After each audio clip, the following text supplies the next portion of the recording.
대림절 네 번째 주일 바벨의 길과 재림의 길이라고 하는 제목으로 말씀을 선포하겠습니다. 예수님께서 제자들과 함께 감람산에 앉아 계셨을 때에 제자들이 조용히 예수님께 물었습니다. 주님의 임하심과 세상 끝에는 어떤 징조가 있겠습니까? 우리 주님께서 말씀하셨습니다. 마태복음 24장 4절에서 8절입니다. 예수께서 대답하여 이르시되 너희가 사람의 미혹을 받지 않도록 주의하라. 많은 사람이 내 이름으로 와서 이르되 나는 그리스도라 하여 많은 사람을 미혹하리라. 난리와 난리 소문을 듣겠으나 너희는 삼가 두려워하지 말라. 이런 일이 있어야 하되 아직 끝은 아니니라. 민족이 민족을 나라가 나라를 대적하여 일어나겠고 곳곳에 기근과 지진이 있으리니 이 모든 것은 재난의 시작이니라. 많은 사람이 내 이름으로 와서 나는 그리스도라 그렇게 이야기한다는 겁니다. 우리 재림의 때가 가까이 올수록 예수님을 흉내내는 사람들, 즉 그리스도의 영이 노골적으로 많이 등장하게 된다고 말씀하는 겁니다. 성경은 하나님을 대적하고 인간을 중심에 두려고 하는 통치의 원령을 이미 창세기에서부터 보여주고 계십니다. 그 대표 인물이 바로 니무롯입니다. 하나님을 배제하고 인간의 권력과 의지를 절대화하려고 하는 이 흐름은 성경 역사 속에서 시대마다 다른 모습으로 계속 나타났습니다. 그리고 역사의 마지막에 이르러 이 영은 가장 집약적이고 노골적인 형태로 등장하게 되는데 성경은 그것을 적 그리스도다 그렇게 말합니다. 자, 마귀는 하나님의 일을 방해하기 위하여 쉬지 않고 일하는 존재입니다. 아담과 하와에게는 하나님처럼 되게 해주겠다라며 선악과를 따먹게 했습니다. 그리고 노아의 후손들에게는 하나님 없이도 스스로 높아질 수 있다. 그래서 바벨탑을 쌓게 했습니다. 그 바벨 문명의 중심에 서 있던 인물이 바로 적 그리스도의 예표 니무롯입니다. 첫째, 니무롯의 정체입니다. 첫째, 그는 최초의 통합 권력을 가진 인물이었습니다. 창세기 10장 8절 말씀 함께 읽겠습니다. 구스가 또 니무롯을 낳았으니 그는 세상의 첫 용사라. 자, 여기 첫 용사라 그랬을 때에 이 용사는 히브리어로 기볼이라고 하는 단어를 썼습니다. 이 단어는 단순히 무력자가 아니라 힘과 또 사람들을 지배할 수 있는 영향력을 가진 절대 권력자를 의미합니다. 자, 네피림을 소개할 때도 이 기볼이라고 하는 단어를 사용했습니다. 창세기 6장 4절 말씀입니다. 당시의 땅에는 네피림이 있었고 그 후에도 하나님의 아들들이 사람의 딸들에게로 들어와 자식을 낳았으니 그들은 용사라. 동일하게 용사로 소개하면서 기볼이라고 하는 단어를 사용했습니다. 계속해서 니무롯을 소개합니다. 창세기 10장 9절입니다. 그가 여호와 앞에서 용감한 사냥꾼이 되었으므로 속담에 이르기를 아문은 여호와 앞에 니무롯같이 용감한 사냥꾼이로다 하더라. 당시 세상은 덜짐승이 많았습니다. 그래서 가축과 사람의 생명을 위협하는 그런 시대였습니다. 그런 상황에서 니무롯은 사냥에 능했기 때문에 사람들에게 질서를 세우고 생명을 보호하는 존재로 사람들이 인식하게 되었습니다. 그러므로 여기서 말하는 사냥꾼이라고 하는 것은 단순한 직업명을 이야기하는 것이 아니라 혼란한 시대 속에서 공동체의 질서와 안전을 책임지는 통치자의 이미지를 담고 있습니다. 성경은 여기서 멈추지 않고 그의 권력 확장을 기록하고 있습니다. 창세기 10장 10절에서 12절입니다. 그의 나라는 시날 땅의 바벨과 에렉과 악각과 갈레에서 시작되었으며 그가 그 땅에서 아수르로 나아가 니느웨와 르호보딜과 갈라와 및 느느웨와 갈라 사이에 레센을 건설하였으며 이는 큰 성읍이라. 자, 니무롯은 시날 땅에서 시작하여 아수르까지 그의 영토가 확장되었습니다. 그리고 바벨과 니느웨를 비롯한 큰 성읍을 건축하여 대제국을 만들었습니다. 그가 세운 도시들 가운데 가장 대표적인 도시가 니느웨인데 니느웨의 뜻은 이렇습니다. 니너스의 성, 그런 뜻을 가지고 있습니다. 그럼 니너스가 누구일까요? 아수르의 전성에 의하면은 여기 니너스라고 하는 것은 니므롯의 아들이었습니다. 니므롯이 큰 성을 세운 후에 아들 이름을 따서 니느웨라고 지은 것이지요. 성경은 이 모든 내용을 단지 과거 역사로만 끝내지 않습니다. 마지막 때에도 이와 유사한 방식으로 세계를 하나로 묶는 강력한 정치적 지도자가 등장할 것을 경고하고 있습니다. 그렇다면 오늘 우리가 사는 시대는 어떻습니까? 지금 세계는 그 어느 때보다도 통제하기 쉬운 구조로 발전했습니다. 과거에는 제국이 커질수록 통제하기가 힘들었습니다. 자, 예를 들어 알렉산더가 대제국을 건설했습니다. 인도까지 그들은 침략해 갔습니다. 그러나 알렉산더가 죽고 난 다음에 그 큰 제국을 어떻게 하던가요?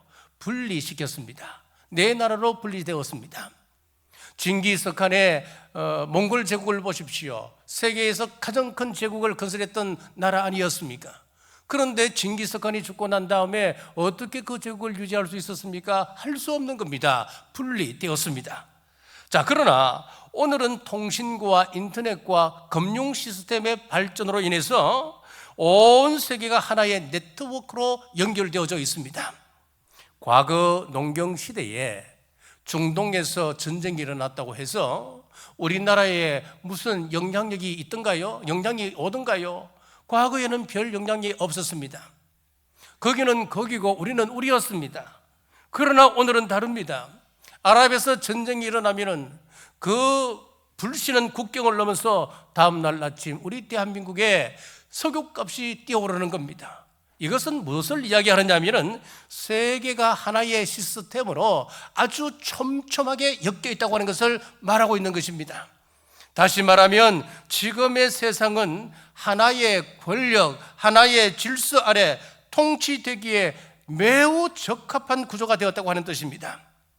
오늘 세계를 보십시오. 유럽이 하나를 만들려고 애를 씁니다. 아시아도 하나의 아시아를 표방합니다. 우리뿐이겠습니까? 북미, 남미, 그리고 걸프 지역에, 그리고 아프리카 모두 연합체를 구성합니다.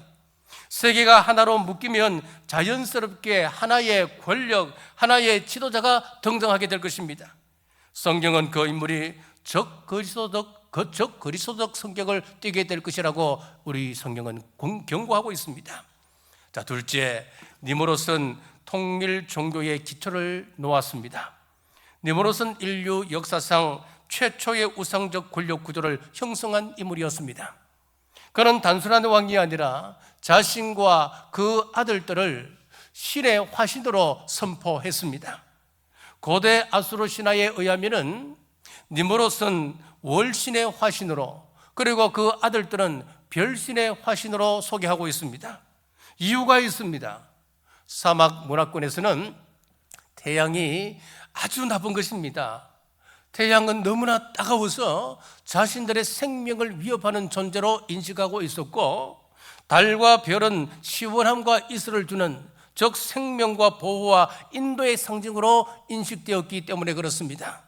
그 결과 그 땅에는 정치 권력 위에 종교가 결합된 통합 종교 체제가 형성되었습니다. 성경은 마지막 때에 이와 유사한 종교적 흐름이 다시 나타날 것을 경고하고 있습니다. 오늘날 종교 다운지를 보십시오. 뉴 에이지 운동을 보십시오. 종교 간 연합 활동을 하는 그 모습들을 보십시오. 그들의 그들은 외칩니다.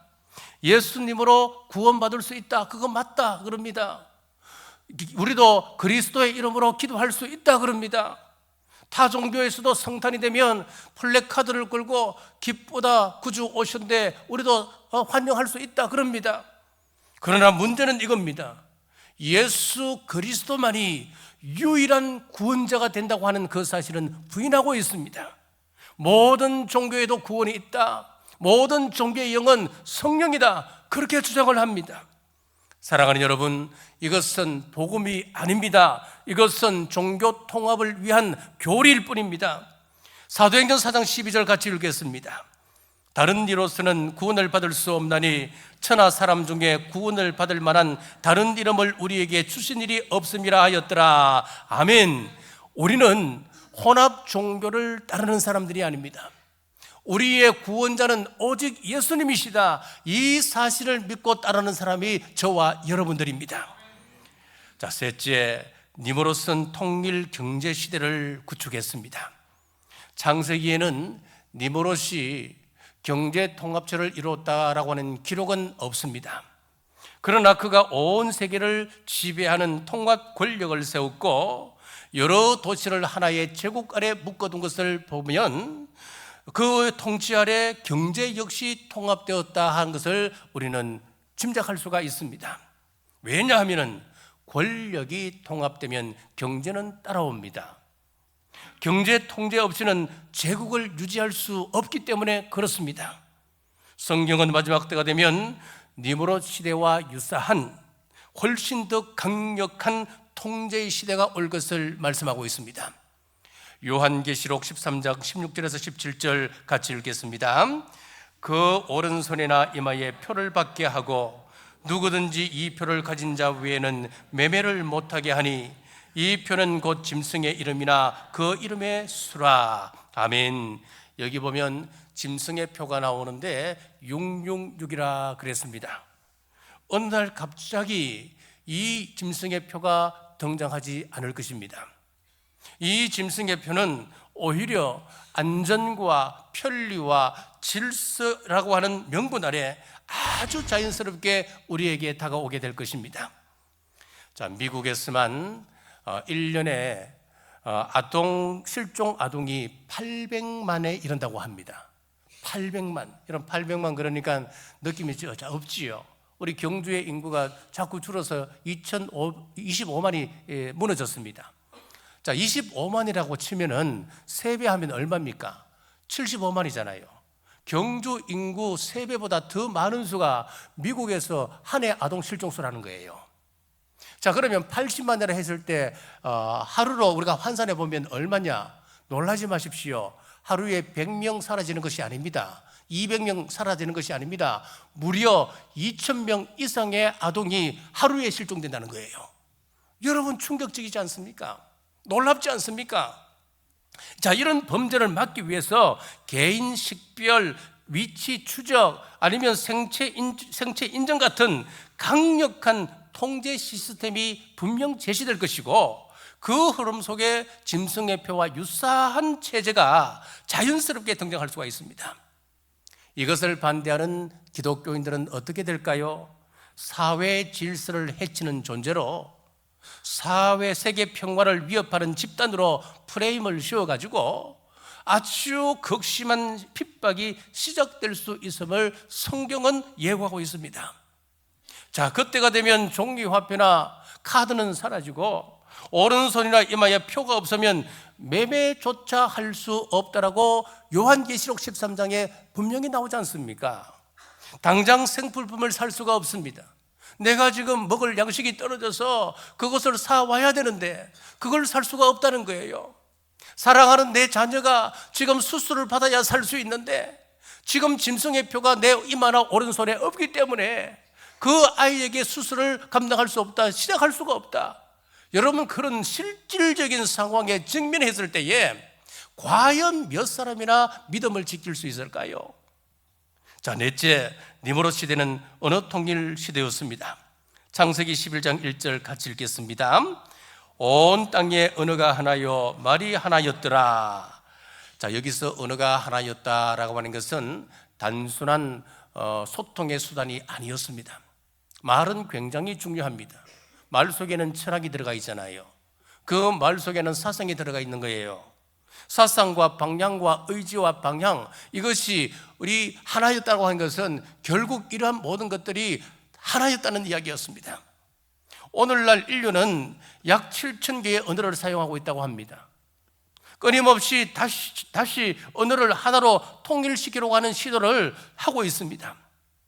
기술은 말합니다. 전자칩 하나만 우리 뇌에 심어 놓으면 언어 장벽이 사라지고 자유로운 언어 소통이 가능해진다라고 말하고 있습니다. 자, 1999년 개봉된 매트릭스 우리 잠시 한번 보시겠습니다.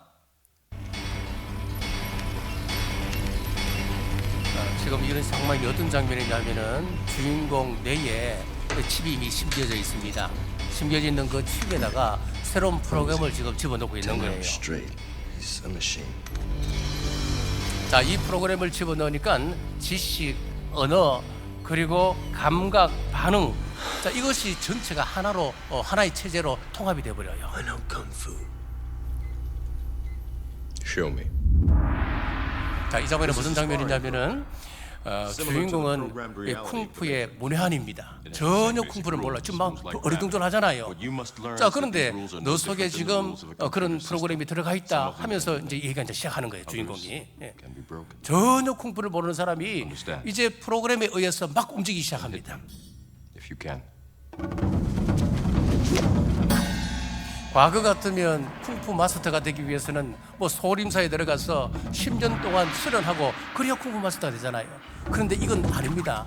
훈련의 연습의 누적이 아니에요. 연습의 누적이 아니고 운영체제의 전환입니다. 단순합니다.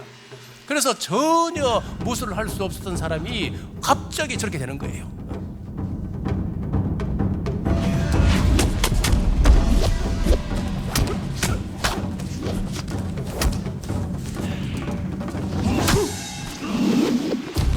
예, 그렇습니다. 이 언어 통제는 사상 통제로 가고요. 사상 통제는 행동의 통제로 이어집니다.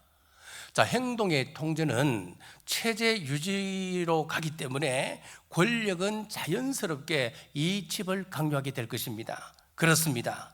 짐승의표라고 하는 것은 단순하게 매매 수단이 아닙니다, 여러분. 삶의 구조 전체를 통제하는 장치입니다. 자, 바벨의 길과 재림의 길 둘째는 니무롯이 쌓았던 바벨탑의 의미입니다. 창세기 10장 8절에서 10절입니다. 구스가 또 니무롯을 낳았으니 그의 나라는 시날 땅의 바벨과 에렉과 악갓과 갈레에서 시작되었으며, 시날 땅 베델에 가장 먼저 자리 잡은 사람이 누구라는 겁니까? 자, 이 바벨에 자리 잡았던 사람은 니무롯이라고 나오잖아요. 그렇다면 바벨탑 건축을 시작했던 사람이 누굴까요? 바로 니무롯입니다. 유대 전성을 정리했던 학자 하가다는 니무롯이 바벨탑을 쌓고 사람들에게 하나님을 대적하도록 종용했다, 선동했다, 그렇게 기록하고 있습니다. 바벨탑의 의미 첫째는 인본주의입니다. 창세기 11장 3절입니다. 서로 말하되 자 벽돌을 만들어 견고히 굽자 하고 이에 벽돌로 돌을 대신하며 역청으로 진흙을 대신하고, 여기 보니 서로 말하되 되어 있지요. 자, 이 말씀 속에는 하나님이 없습니다.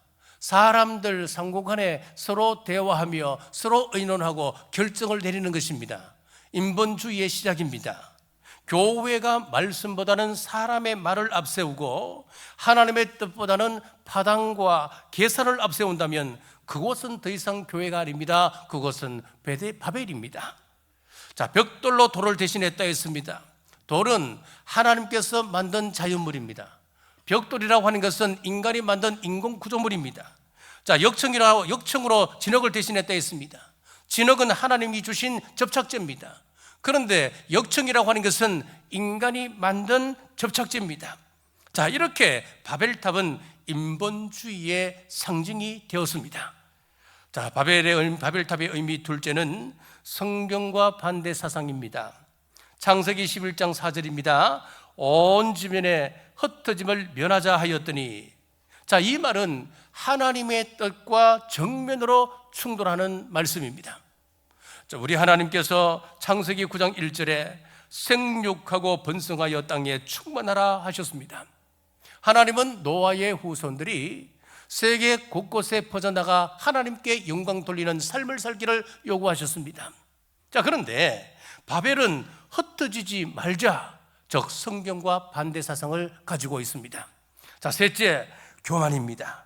창세기 11장 4절입니다. 또 말하되 자 성읍과 탑을 건설하여 그 탑 꼭대기를 하늘에 닿게 하여 우리 이름을 내고, 그들은 바벨탑을 쌓으면서 뭐라고 이야기했느냐? 우리 이름을 내자 그랬습니다. 자기가 하나님처럼 높아지려고 하는 교만입니다. 이렇게 바벨탑은 인본주의의 결정체요, 성경의 사상과 반대 사상이요, 교만의 상징이었습니다. 자, 이런 바벨탑으로 인해서 하나님은 두 가지 저주를 내리셨습니다. 첫째, 인간의 수명을 단축하셨습니다. 성경을 보면 인간의 수명은 단계적으로 단축됨을 알 수가 있습니다. 바벨탑 이전에는 900세 시대였습니다. 그러나 바벨탑 이후부터 아브라함의 아버지 데라까지는 300세 시대였습니다. 그러다가 아브라함부터 모세까지는 100세 이상이었고, 모세 이후부터 지금까지는 100세 이하의 시대가 되고 말았습니다. 인간의 교만이 늘어날수록 우리 인간의 수명은 단축되었습니다. 자, 둘째, 단일 언어를 다언어로 바꾸었습니다.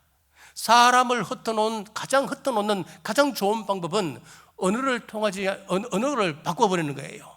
언어가 통하지 않도록 만들어버리는 겁니다. 창세기 11장 6절에서 7절 함께 읽겠습니다.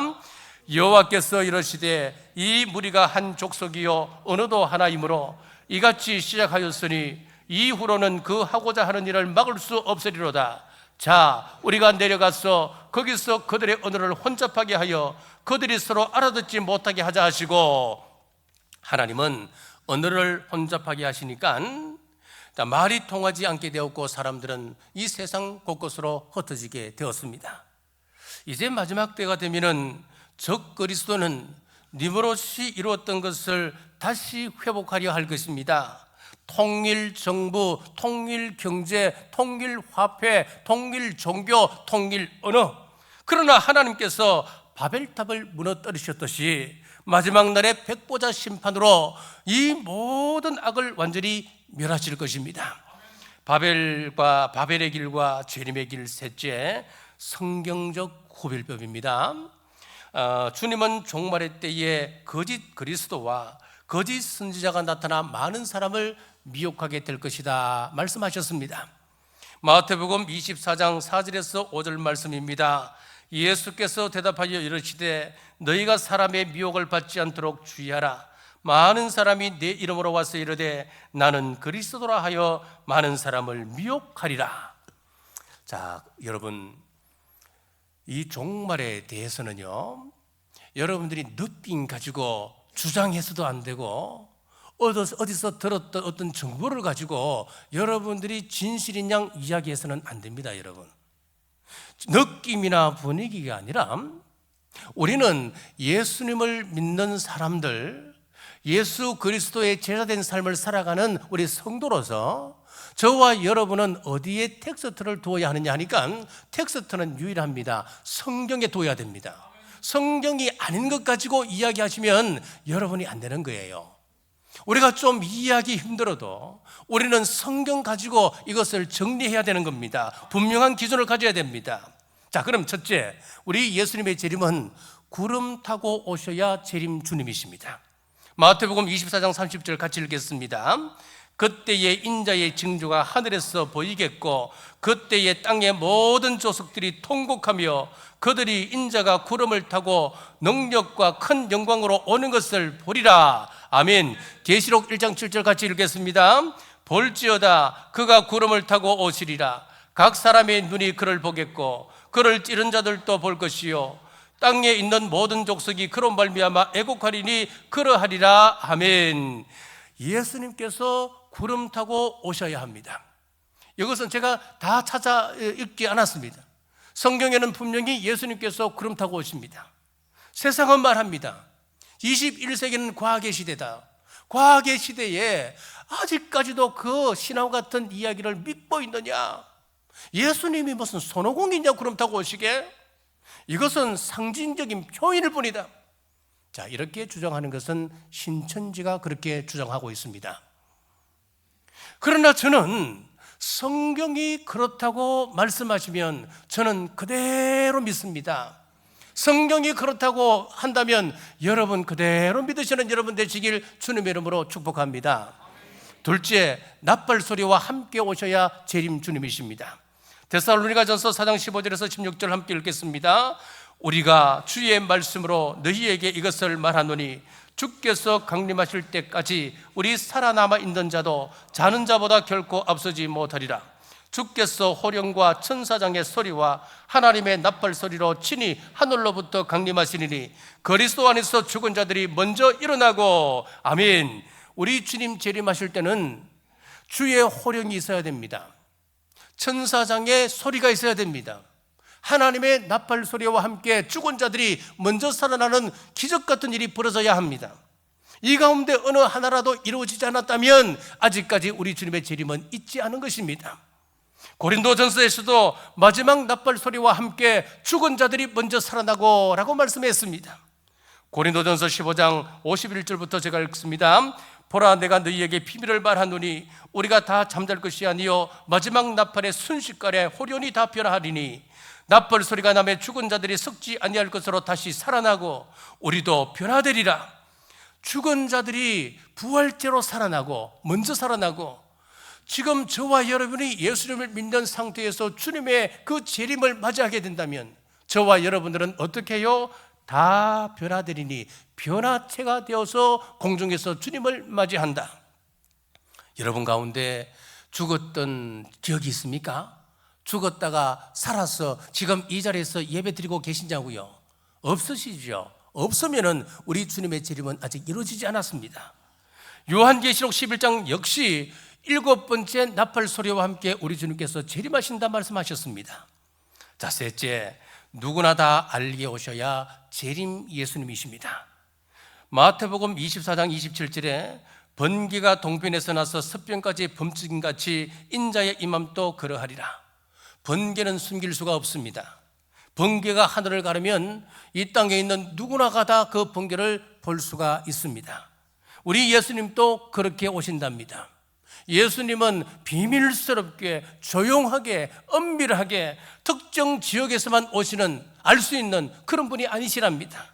온 세상이 알게 되는 공개적이고 우주적 사건으로 이 땅에 오십니다. 여러분, 이 세 가지만 여러분이 분명히 알고 있어도 우리는 이단과 거짓 가르침의 성경적 분별력을 가질 수 있는 것입니다. 말씀을 뵙겠습니다. 자, 니모롯은 창세기에 잠깐 등장하는 옛 인물이 아닙니다. 그는 말세에 다시 나타날 하나님을 대적하는 적 그리스도를 미리 보여준 그림자입니다. 니모롯의 시대는 통일 권력, 통일 경제, 통일 화폐, 통일 종교, 통일 언어 시대였습니다. 오늘 우리가 살아가는 이 시대 역시 빠르게 통합을 향하여 나아가고 있습니다. 통합 그 자체가 죄는 아닙니다. 그러나 그 통합의 중심에 하나님이 사라진다면 그 길은 곧 바벨의 길이 되는 것입니다. 니모롯은 실패했습니다. 왜 실패라고 이야기합니까? 바벨탑이 무너졌기 때문입니다. 마찬가지로 말세에 나타날 적 그리스도 역시 잠시 그가 세상을 지배하고 장악하는 것 같지만은 결국 하나님의 심판 앞에 무너질 수밖에 없습니다. 그러므로 우리 성도들에게 가장 중요한 것은 세상을 두려워하는 것이 아니라 시대를 분별하는 영적인 눈이 있느냐 없느냐, 이것이 중요합니다. 환난은 성도를 무너뜨리기 위한 것이 아닙니다. 참된 믿음을 드러내기 위한 하나님의 방법이었습니다. 환난 가운데서도 우리는 하나님의 통제 속에 있습니다. 주님은 우리의 믿음을 지켜주십니다. 그러므로 두려움에 휩쓸리거나 사람 말에 흔들리지 마십시오. 말씀을 붙드십시오. 히브리서 10장 25절 같이 읽겠습니다. 모이기를 패하는 어떤 사람들의 습관과 같이 하지 말고 오직 권하여 그날이 가까움을 볼수록 더욱 그리하자.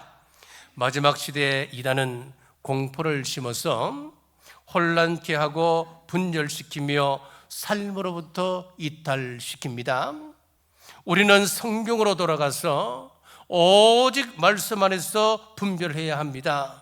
믿음의 공동체를 귀하게 여기고 서로 사랑하며 말세일수록 더욱 모이기를 힘쓰는 여러분 되시기를 주님의 이름으로 축복합니다. 기도하겠습니다. 하나님, 은혜를 감사합니다. 주의 호령과 나팔 소리로 다시 오실 그날을 바라보며 두려움이 아니라 말씀 위에 굳게 서게 하옵소서. 사람의 말에 흔들리지 않게 하시고 성경으로 분별하는 지혜를 허락하여 주옵소서. 삶 속에서 재림을 기다리는 거룩한 믿음으로 깨어있게 하시고 끝까지 주님만 붙드는 우리 남부의 권속들 되게 하옵소서. 다시 오실 예수님 이름으로 간절히 기도드리옵나이다. 아멘.